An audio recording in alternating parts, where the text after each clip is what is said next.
I'm a night janitor at a national park visitor center. Rule 1. Don't clean the handprints on the inside of the exhibit glass. Welcome back to the Wilderness Protocol. Most people who come to these great national parks see them as a reprieve from the rules of the world. Place to be free. They don't understand that the wilderness has more rules than any city, older and stricter rules, written in a language of stone and shadow and silence. You break the city's rules, you get a fine, maybe some jail time. You break the wilderness's rules, you just don't come back. My name is Frank. I was a night janitor at the Glacier Peaks National Park Visitor Center for 7 years. My job was simple. Mop the floors, empty the trash, and make sure the place was pristine for the families and tourists who would flood in the next morning. I was given a list of duties, a set of keys, and a warning.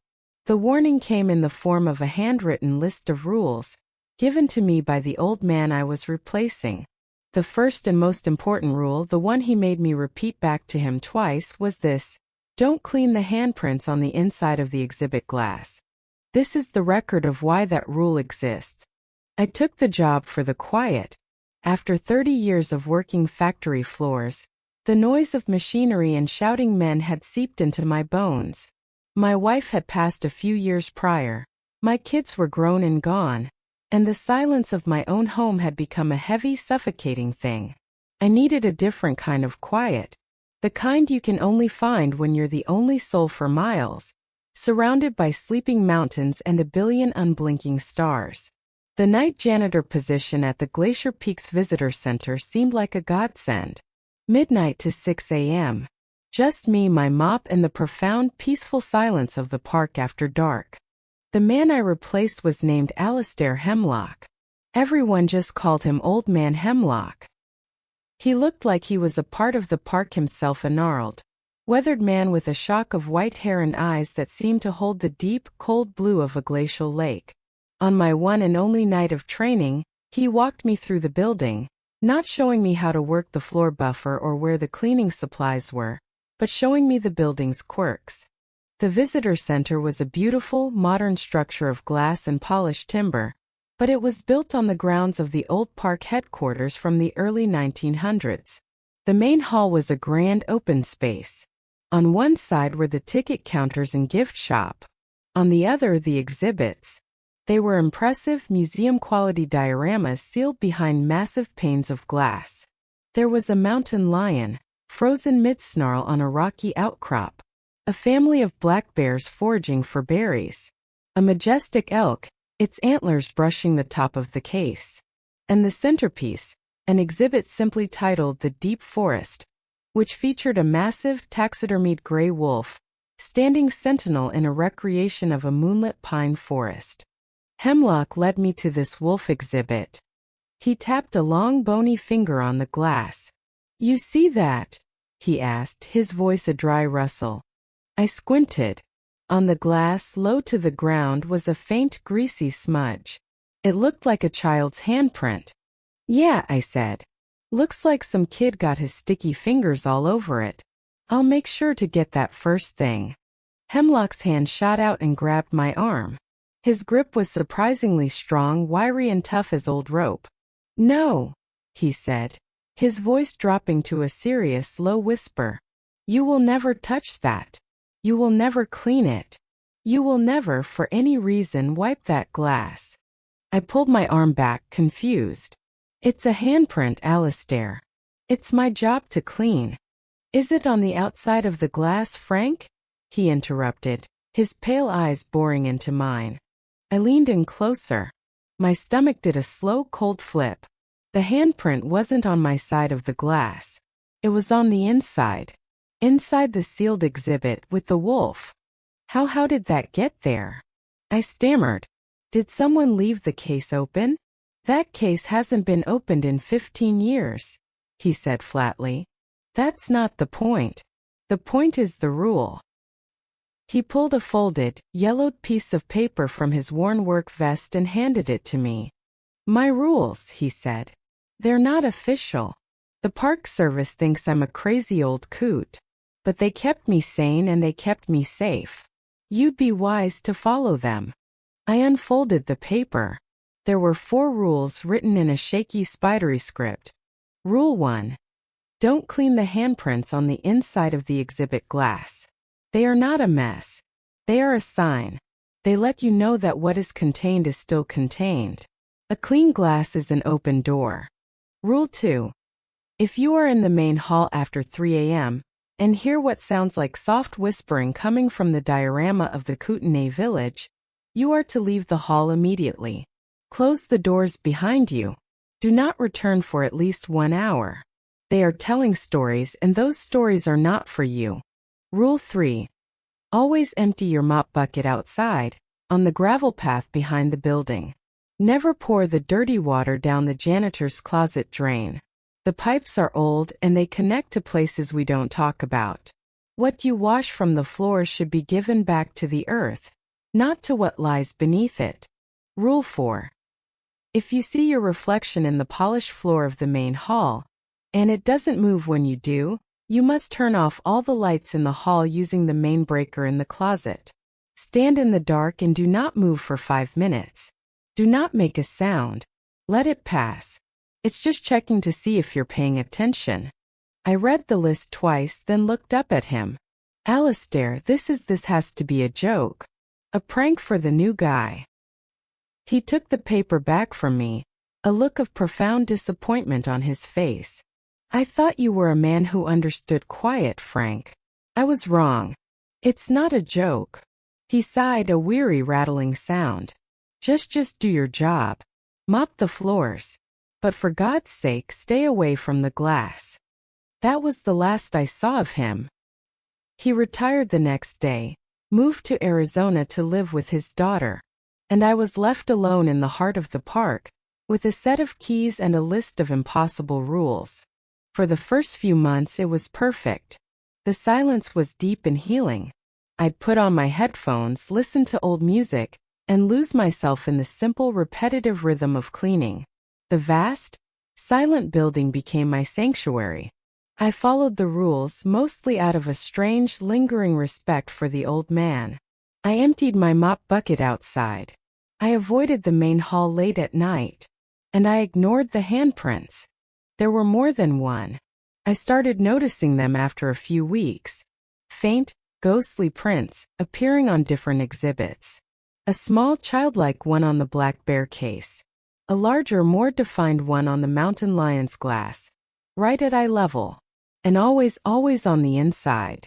Sometimes they would be there for a week, then vanish only to reappear in a different spot. I told myself it was tricks of the light, strange patterns in the glass, the imaginings of a lonely old man. It was easier that way. The peace shattered in my 4th month, with the arrival of a man named Mr. Davies. He was the new park superintendent, a man sent from the regional office in Denver. Davies was everything I wasn't. He was young, sharp, dressed in crisp suits that looked out of place in the rustic setting. He was a man of spreadsheets, efficiency reports, and budgetary concerns. He saw the park not as a sacred wilderness, but as a tourist asset to be optimized for visitor experience. He decided to do a surprise late-night inspection. He showed up around 1 a.m., his polished city shoes clicking loudly on the clean floors. He walked through the halls with a clipboard and a frown, scrutinizing every corner. I followed him like a nervous puppy. He stopped in front of the wolf exhibit. His eyes narrowed. "What is that?" he asked, his voice sharp and accusatory. He pointed at the glass. I looked. It was a new set of prints right in the middle of the pane. A pair of them, small and delicate, like a child had pressed both hands against the glass from the inside, trying to get a better look at the wolf. "It's just a smudge, sir." I lied, my heart starting to beat a little faster. "A smudge," he said, his voice dripping with condescension. "Frank, your primary role here is to maintain the presentation of this facility. Those smudges look unprofessional. They look dirty. They are on the inside of the glass. How did they get there, and why haven't they been cleaned?" The case is sealed, Mr. Davies. I don't have a key. It requires a specialist team from the museum to open it. This was also a lie. Hemlock had shown me the key, hidden in a lockbox, for emergencies only. Davies sighed a long, exasperated sound. He made a note on his clipboard. Unacceptable. I want this facility to be flawless. I am scheduling a donor visit for next week. I want this entire building to shine. That means every surface, including the inside of that glass. Find the key. Get it done. Understood. Sir, the previous janitor, he advised. I don't care what the rambling old man who preceded you advised, Davies snapped. I am your supervisor, and I am telling you to clean the glass. Are we clear? The threat was unspoken but hung heavy in the air. Do it or find a new job. This quiet, peaceful life I had built for myself was suddenly on the line.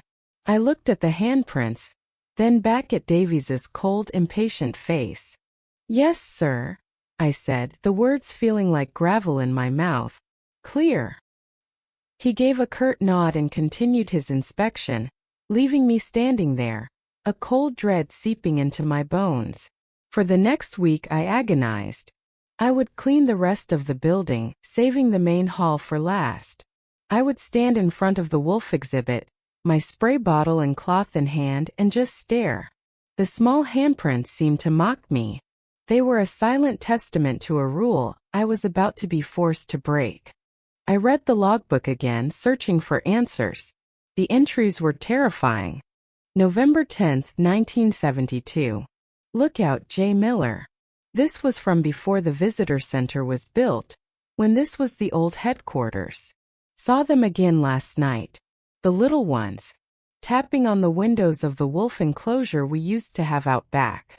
Left muddy prints on the glass. The alpha wolf, Ghost, wouldn't go near that side of the pen all night. He knows. He remembers. May 3, 1998. Janitor a Hemlock. A new print on the cougar exhibit. Bigger this time. Angry looking. The whispers from the Kootenai diorama were loud tonight. I think they're upset. I left the hall. Didn't go back. October 31, 2005. Janitor a Hemlock. A tourist kid went missing today. They found him hours later, asleep inside one of the hollow logs near the West Trail. He said a little boy with no shoes led him there to play. When I came in tonight, there was a new handprint on the wolf glass. The boy had been found. He was safe. The glass was clean the next night. It was a trade. A balance. I closed the book, my mind reeling. The handprints weren't just a sign that something was contained. They were a communication. A record. A peace treaty written in grease and spirit. And Davies, in his blind bureaucratic arrogance, was ordering me to tear it up. The night before the donor visit, I knew I had no choice. My quiet life, my solitude, was more important than the superstitions of an old man. I would break the rule. But I would be careful. I wouldn't clean all the prints. Just one. The smallest one on the wolf exhibit. I'd be quick. I'd be respectful. Maybe, just maybe, it wouldn't matter. At 3:33 a.m., when the building was at its deepest, most profound state of quiet, I stood before the glass. I took the emergency key from its lockbox. My hand trembled as I inserted it into the almost invisible lock at the base of the exhibit case. There was a soft click, and the massive pane of glass swung open just an inch, releasing a gust of air that was cold, sterile, and smelled faintly of pine needles and dust. I took my cleaning cloth, sprayed it with vinegar water, I didn't want to use harsh chemicals, and reached inside. The air within the case was strangely heavy. My arm felt like it was moving through water. I placed the cloth over the small, ghostly handprint. The moment the cloth made contact, I felt it. A resistance. It wasn't a smudge. It felt solid, like I was trying to wipe away something that had substance. I rubbed harder. The glass beneath my cloth grew impossibly cold, the chill seeping through the fabric into my fingers up my arm. And then with the final hard scrub, the handprint vanished. For a heartbeat, nothing happened. I felt a surge of relief. It was just a stubborn stain after all. And then the lights in the main hall flickered once, twice, and died, plunging the entire building into absolute pitch-black darkness. The silence that followed was different. It wasn't the peaceful quiet I had come to love. This was a heavy, predatory silence. The kind of silence that has teeth. I stood frozen, my arms still inside the open exhibit case. And from the darkness within the case, from the spot where the handprint had been, I heard a sound. It was the soft, curious whimper of a small child. And then a giggle. I snatched my arm back as if I'd been burned and slammed the glass door shut. The lock clicked into place. I stumbled backward, fumbling for the flashlight on my belt. My fingers felt numb, clumsy. I finally clicked it on, its beam cutting a shaky, nervous path through the oppressive dark. I pointed the light at the wolf exhibit. The taxidermied animal stood exactly where it had been, frozen, lifeless. The spot on the glass where the handprint had been was now spotlessly, terrifyingly clean. I had broken rule number 1. And I had opened a door. I didn't know what to do. My mind was a chaotic mess of fear and regret. I backed out of the main hall, closing the heavy oak doors behind me, and retreated to the safety of the small janitor's closet. I sat there on an overturned bucket for an hour, maybe more, just listening. The building remained silent. Eventually, I convinced myself I had imagined it. The power outage, the sound. It was the late hour, the stress of the situation, my own guilt playing tricks on me. I had to finish my shift. I forced myself to leave the closet. The emergency lights had kicked on, casting the hallways in a dim, eerie red glow. I avoided the main hall, working on the offices and restrooms instead. I was mopping the floor in the West Wing corridor when I remembered rule number 3. Always empty your mop bucket outside, never pour the dirty water down the janitor's closet drain. Normally I would have. But tonight the thought of going outside into the vast dark park was unthinkable. The building, as menacing as it felt, was at least a shelter. The drain was right there. It was easy. To hell with it, I muttered. It's just old pipes. I lifted the heavy bucket and poured the gray, dirty water into the large basin sink in the closet. It swirled down the drain with a loud gurgling sound. For a moment nothing happened. Then a smell began to rise from the drain. A foul, swampy odor of rot and decay and wet, sulfurous earth. It was a smell of things that should have stayed buried. A low gurgling sound echoed up from the pipes, and it sounded horribly like a throat being cleared. I slammed the closet door shut, my heart hammering. I had now broken 2 rules. I decided to go to the main hall to check the breaker for the lights. As I stepped onto the polished floor, its surface gleaming in the red emergency light, I saw my reflection. It was a dark, distorted figure in the crimson gloom. I took a step. My reflection did not. Rule number 4. If you see your reflection and it doesn't move when you do. It just stood there, a perfect still image of me staring back from the floor. And then it smiled. A wide, slow, predatory grin that was not my own. Turn off all the lights, stand in the dark, let it pass. Panic seized me. I didn't think. I just reacted. I ran. I bolted from the main hall, not stopping to hit the breaker, not standing still. I ran back to the janitor's closet, slammed the door, and wedged a mop handle under the knob. I had broken the spirit of the 4th rule. I had not let it pass. I had run from it. And from the main hall I heard footsteps. The soft shuffling sound of my own work boots on the polished floor. Walking. Pacing. Exploring. I was trapped. I had broken 3 of the 4 rules, and in doing so I had unleashed whatever Hemlock and the others had spent decades trying to contain. The peace treaty was broken, and the visitor center was no longer my sanctuary. It was its hunting ground. The footsteps in the main hall continued for what felt like an hour. A slow, curious patrol. Then they stopped. I huddled in the closet, listening to the frantic thumping of my own heart, convinced it would give me away. And then I heard the whispers. Not from the main hall. They were coming from the air vent above my head. Frank. It was a child's voice, a soft, sibilant hiss. You let me out, Frank. Now we can play. I didn't mean to, I whispered to the empty air, tears welling in my eyes. Oh, but you did, a new voice whispered, this one deeper, harsher. You poured the water. You woke us up. And you ran, a third voice, a perfect imitation of my own, chuckled from the vent. You showed me where you hide. I scrambled to my feet, kicking the door open, and ran blindly down the corridor, away from the voices, away from the closet. I had to get to the main hall. I had to fix it. I had to try to restore the protocol. When I burst into the main hall, it was even colder than before. Frost was starting to form on the windows, and the exhibits, they had changed. The mountain lion was no longer snarling. It was crouched low, as if ready to pounce, its glass eyes fixed on the entrance. The family of bears had moved, now clustered together in the back of their case, as if hiding from something. And the wolf. The great gray wolf was no longer standing sentinel in the center of its moonlit forest. It was now at the very front of the exhibit, its nose pressed against the glass, right at the spot I had cleaned. Its lips were pulled back in a silent, furious snarl, its yellow glass eyes glowing with a malevolent light I had never seen before. It looked hungry. I looked at the floor. My reflection was gone. The thing that wore my face was no longer there. I had an idea. A desperate, insane idea born of terror and the fragmented memories of Hemlock's logbook. The glass remembers.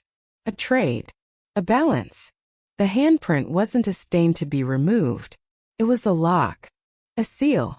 And I had broken it. Maybe, just maybe, I could put it back. I ran back to the janitor's closet. The whispers had stopped. I grabbed the can of special polish Hemlock had left on the back of a shelf, a thick, waxy substance that he said was made from local minerals and pine sap. A medium. Then I took the mop bucket. I didn't fill it with water from the tap. I ran outside, ignoring the biting cold, and scooped up handfuls of the dark, rich earth from the path, mixing it with the melted frost from the railings. I was recreating his ritual. I was trying to speak the language of the place. When I returned to the main hall, the wolf was scratching at the inside of the glass. A faint high-pitched scree of taxidermy claws on reinforced pane. It was a sound that should have been impossible. My hands shaking, I approached the exhibit. I opened the can of Hemlock's polish. It smelled of pine and wet stone and something else, something metallic and old. I dipped my hand into the gritty, dark water of the mop bucket, then into the wax. I'm sorry, I whispered, my voice trembling. I didn't understand. I'm putting it back. I reached out and pressed my own muddy, wax-coated hand against the glass, on the exact spot where the child's print had been. For a long moment nothing happened. The wolf continued to scratch, its glass eyes burning into me. Then I remembered the final piece of the puzzle. The logbook entry. A trade. A balance. You couldn't just restore the lock. You had to pay a toll. Something had to be given. I'm sorry, I said again, this time louder, my voice ringing with a conviction I didn't feel. I thought of my wife, of the loneliness that had driven me here. You can have the grief, I offered to the silent watching room. You can have the sorrow. Just stay in your world. And let me have mine. I pressed my hand harder against the glass. And this time it sunk in. The glass became pliant, yielding like cold clay. My hand passed through the surface, into the frigid, still air of the exhibit. The scratching stopped. The wolf took a single slow step back, its head cocked, its glowing eyes filled with a new ancient curiosity. And on the inside of the glass, as I pulled my hand back, a perfect, muddy handprint remained. My handprint. The lock was reset. The door was closed. The cold in the room receded. The other animals in their exhibits were back in their original poses. I looked at the floor. My reflection was there, solid and unmoving unless I did. I had fixed it. I stumbled out of the visitor center just as the first hint of dawn was breaking the horizon. I didn't finish my shift. I walked back to my small cabin, fell into bed, and slept for 16 hours. When I woke up, there was a message on my answering machine. It was Mr. Davies. His voice was strangely subdued. "Frank, Davies here. About the glass. Don't worry about it. It seems to have resolved itself. The donors were very impressed. Carry on." I never saw Davies at the center again. A month later, I heard he had transferred to a park back east. But on my last day of the season, when I went to clear out my locker, I found a small, smooth river stone sitting inside one of my old work boots. I went back for one more season. I didn't need the money. I needed to be sure. I needed to watch. I became the new Hemlock. I was the keeper of the rules. The handprints would come and go, small ghostly reminders of the fragile piece. My handprint stayed on the wolf exhibit for the entire season, a permanent signature on a treaty I had almost broken. It was a scar and a promise. I never poured the mop water down the drain again. I never stayed in the main hall too late. And if my reflection ever hesitated, I knew what to do. The silence of the night was no longer a comfort. It was a vigil. I left after that season. I couldn't be the gatekeeper forever. I passed the rules and the key and the warning to the new janitor, a young man with sad eyes who was also looking for a different kind of quiet. I hope he listened better than I did. Because I know, as sure as I know my own name, that what is contained is always waiting. It's patient. And it's always looking for a clean glass, for an open door. Thank you for listening to this entry in the Wilderness Protocol. Every job has its duties, and every place has its boundaries. Sometimes the most important part of the job is not what you do but what you choose to leave undone. If you believe in the importance of these records, and wish to ensure they are not forgotten, please consider liking this video and subscribing for further reports. Your awareness is our best defense. Until next time, respect the boundaries. Not all stains are meant to be cleaned.